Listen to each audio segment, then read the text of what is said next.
तो basically geothermal power plant है क्या? जो जियोथर्मल पावर प्लांट है उसमें हम इलेक्ट्रिसिटी को जनरेट करने के लिए जियोथर्मल एनर्जी का यूज करते हैं, और जो ये जियोथर्मल एनर्जी है ये अर्थ की इंटरनल थर्मल एनर्जी होती है। बेसिकली जो अर्थ की कोर होती है उसका टेम्परेचर काफी हाई है और उसी का हम यहाँ पर यूज करते हैं इलेक्ट्रिसिटी को जनरेट करने के लिए। जो जियोथर्मल पावर प्लांट हैं उनकी जो वर्किंग होती है वो लगभग कोल और जो न्यूक्लियर पावर प्लांट है उनकी जैसे ही होती है, लेकिन इसमें जो बेसिक डिफरेंस है वो हीट सोर्स का होता है। यहाँ पर जो हीट सोर्स होता है वो होता है अर्थ की थर्मल एनर्जी, जिसको हम बोल रहे हैं जियोथर्मल एनर्जी। उसका यूज करके यहाँ पर हम स्टीम जनरेट करते हैं, उससे फिर टरबाइन को रोटेट कराया जाता है जिससे कि जनरेटर की शाफ्ट रोटेट होती है और फाइनली हमें इलेक्ट्रिसिटी मिलती है। तो आगे हम समझते हैं कि जियोथर्मल एनर्जी है क्या।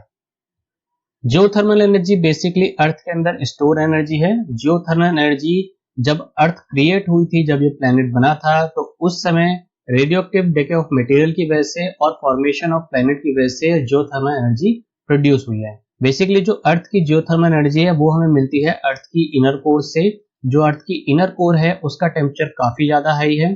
जैसे जैसे आप अर्थ में ज्यादा डीप जाते जाते हैं वैसे आपको हायर टेम्परेचर मिलता जाता है। तो ये लिथोस्फीयर है सबसे अपर पोर्शन, फिर अपर मेंटल आता है, फिर लोअर मेंटल आता है, फिर हम इनर कोर के पास जाते हैं। फिर जो आउटर कोर है वो आपकी जो मोल्टन रॉक्स हैं उनसे बनी हुई है। ये जो मोल्टन रॉक्स हैं इनको मैग्मा बोला जाता है। जैसे कि जब वॉल्केनो आपका कभी फूटता है तो वहां से मैग्मा निकलता है। तो जब ये मोल्टन रॉक्स ऊपर की तरफ जाते हैं, मैग्मा ऊपर की तरफ जाता है, तो ऐसी कंडीशन की ये आपके वाटर रिजर्वर के जब कांटेक्ट में आ जाए तो उस वाटर रिजर्वर का जो वाटर होता है उसका टेम्परेचर भी काफी ज्यादा हो जाता है और उसमें स्टीम भी जनरेट होती है। तो वहां पर हम अर्थ की सरफेस से नीचे ड्रिलिंग करते हैं और फिर उस जगह पर जियोथर्मल पावर प्लांट को इंस्टॉल किया जाता है और उसकी हेल्प से फिर हम आगे इलेक्ट्रिसिटी को प्रोड्यूस करते हैं। तो कंपोनेंट्स क्या क्या होते हैं जियोथर्मल पावर प्लांट में? पहला होता है इसमें प्रोडक्शन वेल। प्रोडक्शन वेल आपका हॉट वाटर या स्टीम का सोर्स होता है। प्रोडक्शन वेल को हम अर्थ में ड्रिलिंग प्रोसेस करके बनाते हैं। जो प्रोडक्शन वेल होता है उसकी जो गहराई होती है अर्थ की सरफेस से वो अप्रॉक्स 3 to 10 किलोमीटर हो सकती है और इसी से स्टीम या हॉट वाटर की सप्लाई जो हमारा मेन पावर प्लांट है उसमें की जाती है। नेक्स्ट होता है इसमें सेपरेटर। सेपरेटर का काम होता है कि जो आपका हॉट वाटर आया है या जो स्टीम आया है उससे जो हमारी हैजार्डस गैसेस हैं जैसे कि हाइड्रोजन सल्फाइड वगैरह उसको अलग करने का। इसके साथ साथ इसमें हम लो प्रेशर मेंटेन करते हैं जिससे कि जो वाटर है हॉट वाटर वो बॉयल हो जाता है और उससे स्टीम भी जनरेट होती है। फिर सेपरेटर के बाद जो स्टीम आपकी जनरेट होती है उसको हम स्टीम टरबाइन में भेज देते हैं। स्टीम टरबाइन जैसे कि हमारी बेसिक टरबाइन होती है उसकी तरह काम करती है। स्टीम इसमें जाती है तो इसके टरबाइन के ब्लेड रोटेट होते हैं। जो आपके बाकी पावर प्लांट हैं और जो जियोथर्मल पावर प्लांट में स्टीम टरबाइन यूज होती है उसमें केवल एक ही डिफरेंस होता है, क्योंकि इसमें जो गैसेस हैं उससे जो टरबाइन है उसके ब्लेड्स में कोरोजन वगैरह हो सकता है, इसलिए जो टरबाइन के ब्लेड्स है उस पर स्पेशल कोटिंग की जाती है। नेक्स्ट जनरेटर रहता है। जब टरबाइन की शाफ्ट रोटेट होती है तो उसके साथ जनरेटर कनेक्ट रहता है, तो जनरेटर में भी शाफ्ट रोटेट होगी और उससे हमारी इलेक्ट्रिसिटी प्रोड्यूस होती है। नेक्स्ट होता है इसमें कंडेंसर। जो कंडेंसर होता है वो जब हमारा स्टीम टरबाइन को रोटेट कराने के बाद बच जाती है वो आपकी कंडेंसर में आती है। कंडेंसर में स्टीम को ठंडा किया जाता है और ठंडा करने के बाद वो वाटर में फिर से कन्वर्ट हो जाती है और उस वाटर को हम फिर से री इंजेक्शन वॉल की हेल्प से जो अर्थ है या जो हमारा वाटर रिजर्वायर है वहां पर भेज देते हैं। तो इंजेक्शन वेल क्या है कि जो भी आपका प्रोसेस के बाद वाटर हमारा कंडेंसर से मिलता है उसको दोबारा से री इंजेक्ट कर दिया जाता है रिजर्वायर में। ये प्रोसेस इसलिए की जाती है ताकि आपका जो वाटर रिजर्वायर है उसका लेवल बना रहे और वहां पर पानी की कमी ना हो, क्योंकि अगर हम लगातार उससे स्टीम या हॉट वाटर को निकालते रहेंगे और उसको री इंजेक्ट नहीं करेंगे तो एक टाइम ऐसा आएगा कि जो आपका वाटर रिजर्वायर है वो एम्प्टी हो जाएगा, खाली हो जाएगा और वहां पर फिर हम पावर प्लांट को वर्क नहीं करा सकते हैं। तो जब हम पूरे प्रोसेस को कंप्लीट कर लेते हैं तो कंडेंसर के बाद जो वाटर हमारा मिलता है उसको हम दोबारा से अर्थ के रिजर्वायर में री इंजेक्ट करा देते हैं। Types of geothermal power plant. Basically 3 types के होते हैं जियोथर्मल पावर प्लांट, जिसमें पहला है ड्राई स्टीम प्लांट, दूसरा है आपका फ्लैश स्टीम प्लांट और थर्ड है binary cycle power plant. Dry stem plant का यूज हम वहां पर करते हैं जहां पर हमें आसानी से ड्राई स्टीम मिल जाती है रिजर्वायर से फ्लैश स्टीम प्लांट का यूज वहां पर किया जाता है जहां पर हमें रिजर्वायर से हॉट वाटर क्वांटिटी ज्यादा मिलती है, तो वहां पर हम स्टीम जनरेट करने के लिए एक फ्लैश टैंक का यूज करते हैं। तीसरा जो बाइनरी साइकिल पावर प्लांट है, इसका यूज वहां पर किया जाता है जहां पर जो हमें स्टीम या वाटर मिल रहा है उसका टेम्परेचर लो होता है, कम होता है, तो उस कंडीशन में हम इसमें एक दूसरा फ्लूइड यूज में लाते हैं, इसलिए इसको यहाँ पर बाइनरी साइकिल पावर प्लांट भी बोला जाता है। तो अब इनकी डिटेल में हम वर्किंग समझते हैं।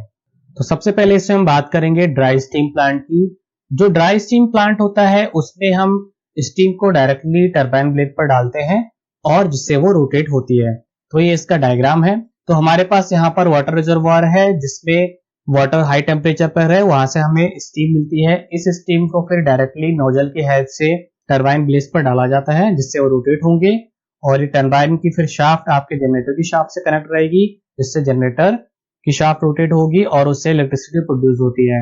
स्टीम जब टरबाइन ब्लेड्स को रोटेट करा देती है तो उसको हम फिर कंडेंसर में भेजते हैं ठंडा होने के लिए।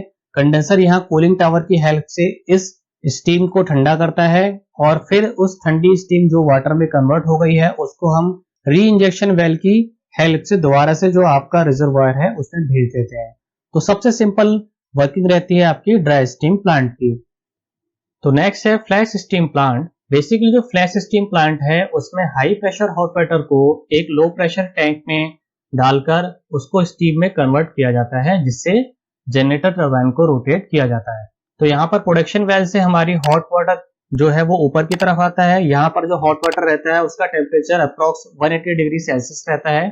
ये जो सेपरेटर होता है ये एक लो प्रेशर टैंक है जिसे फ्लैश टैंक भी बोला जाता है। जब हॉट वाटर इस सेपरेटर टैंक में आता है तो उसका प्रेशर रिड्यूस होगा और वो बॉयल हो जाता है जिससे कि स्टीम जनरेट होती है। फिर जब स्टीम जनरेट होती है तो उसको हम यहाँ टरबाइन ब्लेड्स पर नोजल की हेल्प से डाल देते हैं जिससे कि ये ब्लेड्स रोटेट होते हैं और जनरेटर की शाफ्ट रोटेट होगी, उससे इलेक्ट्रिसिटी प्रोड्यूस होती है। अब यहाँ पर जो आपका वाटर स्टीम में कन्वर्ट नहीं हुआ है उसको हम दोबारा से री इंजेक्शन बेल से रिजर्वायर में डाल देते हैं। जो टरबाइन को रोटेट कराने के बाद स्टीम बच जाती है उसको कंडेंसर में भेज दिया जाता है जहां वो कूलिंग टावर की हेल्प से ठंडा होती है और वाटर में कन्वर्ट होती है।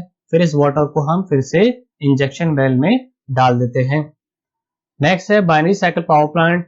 ये एक नई तरह का पावर प्लांट है। बेसिकली इसका यूज हम वहां पर करते हैं जहां पर हमें जियोथर्मल हॉट वाटर का जो टेम्परेचर है वो काफी कम मिलता है, जैसे कि अप्रोक्स 57 डिग्री सेल्सियस तक। तो इस कंडीशन में भी हम आसानी से इस प्लांट टाइप का यूज करके इलेक्ट्रिसिटी को प्रोड्यूस करते हैं। तो इस टाइप के बाइनरी साइकिल पावर प्लांट में हम हॉट वाटर की हेल्प से एक सेकेंड लिक्विड को गर्म करते हैं और उसको स्टीम में कन्वर्ट करते हैं जिससे कि जनरेटर टरबाइन रोटेट होती है। तो यहाँ पर हमारे पास प्रोडक्शन वेल से हॉट वाटर आता है और वो यहाँ जाता है हीट एक्सचेंजर में। हीट एक्सचेंजर क्या करता है कि इस हॉट वाटर की जो हीट है उसको जो हमारा सेकेंड लिक्विड है जिसको पेंटेन या ब्यूटेन हो सकता है उसको देता है। इसका जो बॉइलिंग पॉइंट होता है वो काफी कम होता है, तो आसानी से जो हॉट वाटर यहाँ से आ रहा है उसकी वजह से ये स्टीम में कन्वर्ट हो जाता है। स्टीम में कन्वर्ट होने के बाद ये फिर से टरबाइन में जाता है और टरबाइन के ब्लेड्स रोटेट होते हैं जिससे कि जनरेटर की शाफ्ट रोटेट होगी और इलेक्ट्रिसिटी प्रोड्यूस होती है। टरबाइन को रोटेट कराने के बाद ये सेकेंडरी लिक्विड कंडेंसर में आता है जहां पर ये ठंडा किया जाता है। फिर से इसे हम हीट एक्सचेंजर में भेज देते हैं जहां फिर से जो प्रोडक्शन वेल से हमारा हॉट वाटर आ रहा है उसकी हेल्प से ये स्टीम में कन्वर्ट होता है। तो ये आपकी सेकेंडरी साइकिल चलती रहती है और इसी सेकेंडरी साइकिल की वजह से इस पावर प्लांट को बाइनरी साइकिल पावर प्लांट भी बोला जाता है। अब जो आपका यहाँ पर हॉट वाटर आया था जिसने हीट आपकी सेकेंड लिक्विड को दे दी है वो ठंडा हो जाता है और उस ठंडे हॉट वाटर को फिर से री इंजेक्शन बेल से हम रिजर्वायर में भेज देते हैं। तो इस तरह से वर्किंग करता है बाइनरी साइकिल पावर प्लांट। तो अब बात करेंगे advantage and disadvantage of geothermal power plant. सबसे पहले हम देखेंगे एडवांटेज क्या क्या है। तो फर्स्ट पॉइंट है कि ये एक इन्वायरमेंट फ्रेंडली रिसोर्स है एनर्जी का। अगर हम कंपेयर करें कि जो बाकी हमारे पास फ्यूल सोर्सेस हैं जैसे कि कोल है या नेचुरल गैस है उसके कंपेयर में, और ये एक रिन्यूएबल एनर्जी का सोर्स है, यानी कि जो आपके रिजर्वायर है वो रिचार्ज होते रहते हैं टाइम टू टाइम, तो इसको आसानी से हम यूज कर सकते हैं। नेक्स्ट है कि नई रिसर्च और टेक्नोलॉजी की हेल्प से हम कई सारी लोकेशंस का पता कर रहे हैं जहां पर हम जियोथर्मल एनर्जी को यूज में ला सकते हैं, तो इसका फ्यूचर में काफी अच्छा स्कोप भी है। और ये एक सस्टेनेबल सोर्स ऑफ एनर्जी है अगर हम कंपेयर करें विंड या सोलर के उसमें, क्योंकि विंड हमें कुछ ही टाइम के लिए मिलती है। अगर हमें हाई स्पीड विंड है तभी हमारी जो टरबाइन है वो अच्छी काम करेगी, या सोलर की बात करें तो हमें दिन के टाइम ही काफी सोलर एनर्जी मिलती है, तो उससे हम सोलर पावर प्लांट को रन कराते हैं। लेकिन जो जियो थर्मल पावर प्लांट है उसमें हमेशा जो थर्मल एनर्जी मिलती रहती है, तो उसका हम 24/7 यूज कर सकते हैं और इसमें किसी भी तरह का फ्यूल रिक्वायर्ड नहीं होता है, किसी भी तरह की फ्यूल की बर्निंग नहीं होती है, तो उसकी वजह से पॉल्यूशन भी नहीं होता है। अब बात करते हैं डिसएडवांटेज की। डिसएडवांटेज में फर्स्ट पॉइंट है कि जो जियो थर्मल एनर्जी है वो कुछ ही जो स्पेसिफिक लोकेशन है, पर्टिकुलर लोकेशन है, वहीं पर मिल सकती है, सारी जगह पर हमें ये नहीं मिल सकती।